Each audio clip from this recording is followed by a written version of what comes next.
Music of Ancient Rome, How Does It Relate to Us? A creative project for the junior year of the honors program by Cassidy Korb. When we think about music in our modern society, we think of many different genres and uses for the music that we have naturally associated with our life today. Music is such a big part of our world and has evolved so much that it is hard to wrap your head around the fact that our society has taken so much from the cultures before us. From the musical recorder that you learn how to play in third grade to the modern-day guitar or harp, we have been evolving from the ancient worlds that we literally walk on top of today. The ancient Roman musical culture is very similar and, for the most part, echoes that of the Greek culture. The majority of information on ancient Roman music is about the instruments, not about the culture itself, because all of the music of that time period was destroyed or never found. Many of the instruments and culture is a blended version of the ancient styles already established and taken on after the Romans conquered their many lands.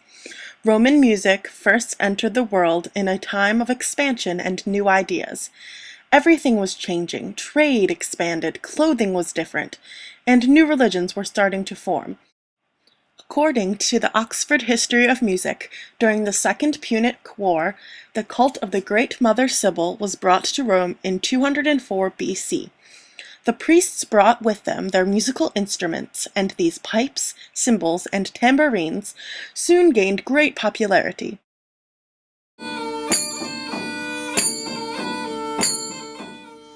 These Grecian ideas of music were not adopted so easily. Some musicians were made fun of. Historians would say that Roman music was not as substantial as that of ancient Greece, but Oxford disagrees, saying there was nothing amateurish about either instruments or performers. Popular lays of ancient Rome had once been sung to the tibia at banquets. The colorful, popular music of the empire, with its emphasis on rhythm and percussion, was probably, in the main, an Italian growth separable from Greek traditions. Interest in music increased during the empire. Music was often used during religious ceremonies. A boy piper was usually present near the altar at a sacrifice, but he played not for the music's own sake, but to cover up any sound that might be accidentally heard in the vicinity, and thereby spoil the ceremony. This was usually portrayed in art with the short alloy. Music was employed at funerals from earliest Roman times. Later, no funeral was complete without wailing pipes and trumpets playing a last call to the dead. The processes used in ancient times are very similar to those that we embrace today. We sing during funerals, and during our religious ceremonies, music is always present. Roman musicians held a place of honor, but not necessarily high status from early on. A tuba player is normally seen near the emperor at his triumph. In the army in the 6th century BC, tuba and cornu players, but not bucina players, were named as an official class in the Roman list of citizens. Musicians had a well-defined status. The ancient Roman army used different instruments for different military uses. The tuba sounded the attack or retreat, and the time for posting of sentries. The bucina, which could scarcely be heard outside the camp, if there was much noise, sounded the watches. It was superseded later for this duty by the cornu, which was also responsible for the sounding of the relief for the sentries. There were well-known calls. Several stories told of Roman generals who kept musicians in empty camps after the army had moved on. They remained sounding the regular calls to deceive the army. The instruments and calls used in the army, which can be seen in the depictions on Trajan's column, are of native origin. In our modern United States military, the horn and music in general is still used for many of the same purposes as in Roman times. The horn is still a wake-up call, and music is still played during military processions. We even have our own songs for each branch of military. In ancient Roman times, music was an important part of theater performances. Instrumental music, dancing, and singing became the three main elements in theatrics like mummery and pantomime. In 389 BC, performance of simple stage plays with musical accompaniment took place with Etruscan actors brought to Rome to dance to music played on the pipes. Music took second place to dancing in pantomime.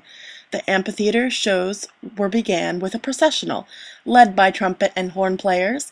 The principal performers with decorated helmets marched into the arena. The start of the performance was announced by the tuba. The mania for novelty and large-scale entertainment was encouraged by those in authority, who saw in this a means of distracting the attention of the masses from action in the political field.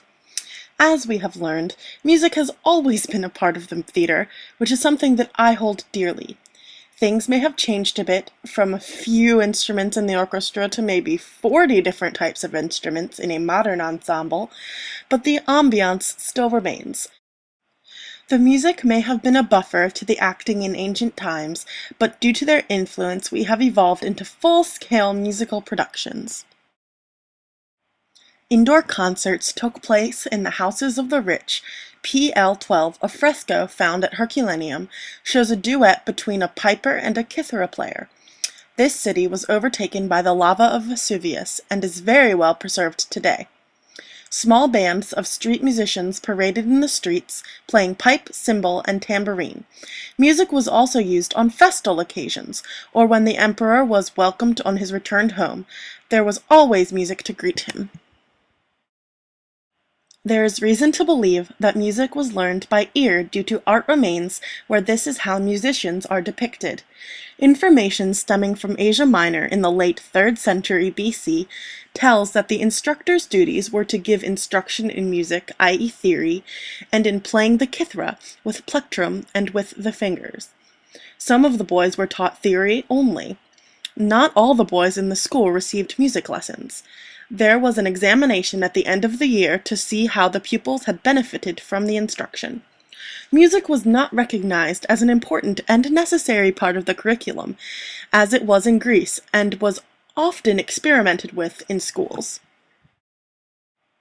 There are many such gaps in our knowledge of Roman music, and we can only hope that new material will come to light. At present, there is enough to see the main picture, though it be blurred in places and may always remain unfinished. Music has evolved so much over the centuries. We may still have high-priced celebrities, but the value of a good street musician has become a more and more popular phenomenon. We have learned throughout life and school that we can succeed in most of the things that we set our mind to. Thinking about how music wasn't valued very much in the educational system of ancient Rome is something that I am very glad has changed over the years. How else would I get to be learning this information in Rome and get to relay this information to you and someday to my own students? Music is something that you don't think about, but you hear every day, and influences our lives in many ways, just like the people of ancient Rome.